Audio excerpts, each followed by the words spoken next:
It's funny, it's slapstick, it's farcical, it's fast-paced. We have no reliable guarantee that the afterlife will be any less exasperating than this one, have we? It's just about funny situations. I think it's about relationships. Drink some brandy. There's a lot of comic relief, and there's even some seriousness within the comedy as well. Don't stand for it anymore. You're making me utterly miserable. Ruth, Don't come near me. It's just a classic British comedy. but all I can say is that we ought to get a divorce immediately. Put my glass down. There's a darling. There's certainly no moral.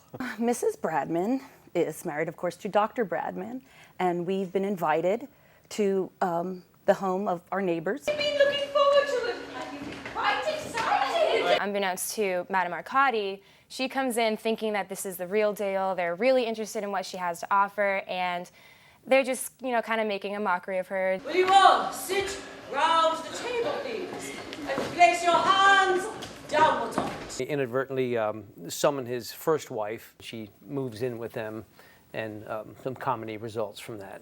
It's only right that I should want a little time alone. Edith is the maid of the household. As you are not in the Navy, it is unnecessary to do everything at the double. Very good, Mum. She's very quirky. She's very much a physical comedy type of character. Oops. Ruth is Charles' second wife, and she and Charles kind of live in this nice little life. You guys been married before. Careless rapture at this stage would be incongruous and embarrassing. We kind of watch Ruth go through her paces by having a pretty happy life to being pretty stressed out. As I believe I've said before, I love you, my love. Charles is a well-to-do English gentleman. I always dress for dinner. Of course, he's dashingly handsome, To the unseen, mild-mannered, not a care in the world. you should begin every morning by asking everyone how they are. It oils the wheels.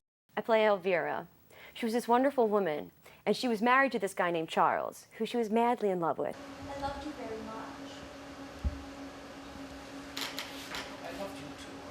So she had decided to visit her husband and bless him with her appearance. Alone, darling. If you go and pamper Ruth and smog her over, she'll come flouncing down again, and our entire quiet and lovely evening together will be spoiled. I play Dr. Bradman, who is a friend of the main character. Doctor and Mrs. Bradman. We're not late, are we? I just got back from the hospital about half an hour ago. My character is just there for kind of moral support. Mrs. Bradman is married, of course, to Dr. Bradman. Do you think she tells fortunes? I love having my fortune told. We just kind of are there to observe everything that's going on. I think the audience is going to laugh. I think they're going to walk away thinking, wow, what a fun evening. It is funny, isn't it, that both your housemaid and your husband should fall down on the same day, isn't it? It's a farce. So it's just the comedy. It's the physical comedy. It's the high-strung arguments. Well, if you'd only make an effort and try to be a little nice to Elvira, we might all have quite a jolly time. I have no wish to have a jolly time. Everybody should come see it because it's a fun evening and it's a classic. With the lights, Mr. Willoughby. I believe it's going to work with It's Charles. Always. Charles, tell us something. In today's world, we need to laugh. We need not to take ourselves as seriously as we sometimes do. So I think this is the perfect opportunity for that. What shall we have but brown bread and butter?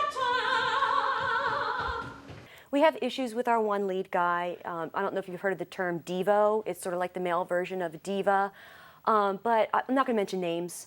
Tim Spees. Shut up, Elvira. Tim is kind of a jerk, but we all get along with him anyway. Shut up. Is this going to be confidential? Because Tim kind of scares me, but that's not going on the air, right? That's not on the air.